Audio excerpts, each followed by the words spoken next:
हमारे यहाँ एक बालक है बद्रीनाथ, वो रोज बद्रीनाथ जी का दर्शन करता जब तक पट खुले रहते। राजेश रोज बद्रीनाथ जी के दर्शन करते, रोज।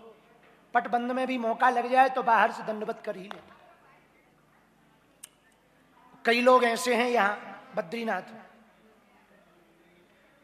कई दिनों से हैं, नहीं करते। हमारे बागेश्वर धाम पर ऐसे कई दुकानदार हैं और कई चेले हैं हमारे, पर्सनल चेले। पर्सनल समझ जाओ, बहुत ऊंचे चेले। जब हम जाएं तो ही वो जाते हैं। हाँ, मानो भगवान पे उपकार कर रहे हो कि फेस रीडिंग करो, आई एम कमिंग। हाँ, भगवान पर उपकार कर रहे हो। ये भक्ति नहीं है। भक्ति का तात्पर्य क्या है?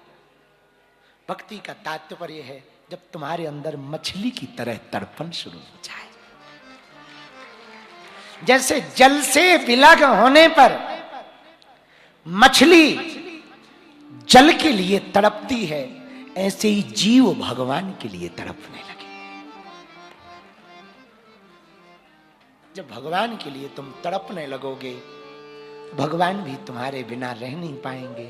परमात्मा साक्षात नहीं आ पाएगा, वो महात्मा बनकर प्रकट हो जाएंगे, साधु बनकर प्रकट हो जाएंगे, गुरु बनकर प्रकट हो जाएंगे। इसलिए मेरे पागलों, शाश्वत भक्ति तो है भगवान में डूब जाना। जैसे सब्जी में नमक घुल जाता, स्वाद रहता है पर वो अपना अस्तित्व खत्म कर देता, ऐसे ही भक्त होना चाहिए, भगवान में घुल जाए, अपना अस्तित्व खत्म कर दे, स्व का अस्तित्व खत्म हो जाए। अहंता और ममता दो खतरनाक साधन है, दो खतरनाक है भक्ति में बाधक। पूछो क्या? बोलो बोलो। भक्ति में दो बाधा है, एक अहंता, एक ममता। अहंता मैं, ममता मेरा। और सच क्या है? यहां ना तेरा है ना मेरा, ना कुछ तेरा ना कुछ मेरा, ये दुनिया रैन। गा गा गा, बड़ा प्यारा है। ना कुछ तेरा ना कुछ मेरा, ये दुनिया रैन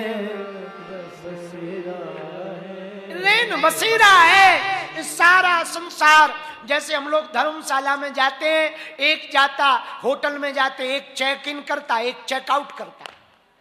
अब कोई होटल के कमरा से ही प्यार करने लगे, बड़ा अच्छा है, हमारा तो दिल लग गया, 12 घंटे यहीं रहे, यही रजाई बहुत अच्छी है, यही कंबल बहुत अच्छे हैं। तो दो ही बातों पे रह सकते, या तो पेमेंट लगातार भरते रहो, नहीं तो ठटरी भराओ। हाँ, और कोई साधन नहीं। पर वो पेमेंट देने पर भी तुम्हारा नहीं होगा। खबरदार खबरदार, सुनो सुनो सुनो, पेमेंट देने पर भी तुम्हारा नहीं होगा। तुम किराएदार हो, मालिक कोई और रहेगा।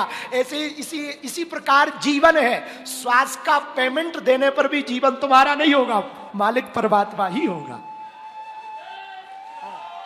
सब रैन बसेरा है, ना कुछ ना कुछ मेरा, ये दुनिया रैन बसेरा है। इसलिए मेरे पागल, भगवान से शाश्वत भक्ति करो, शाश्वत भक्ति करो, एकदम अप्रतम भक्ति करो, डूब जाओ।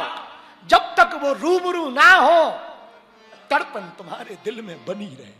और कभी भी किसी साधु के पास जाओ ना, उससे कुछ मत मांगो, दो बातें मांगो, एक भक्ति, एक बुद्धि की शुद्धि। एक तो भक्ति दो आप हमें, और दूसरा हमारी बुद्धि की शुद्धि बनी रहे। आज जो बुद्धि है गुरु चरणों में लगी, भगवान के चरणों में लगी, ये लगी रही। इसमें कभी भी कोई मलाल न आए, कोई खोट न आए। यही दो बातें मांगने योग्य हैं। साधु से दो ही चीज मांगो, भक्ति और बुद्धि की शुद्धि। ये दो चीजें मांगो। शाश्वत भक्ति करो, शाश्वत डूब के भक्ति करो। मेरे पागलों, आज की कथा का सूत्र है मोक्ष, और मोक्ष का अर्थ है कामनाओं से मुक्त हो जाना।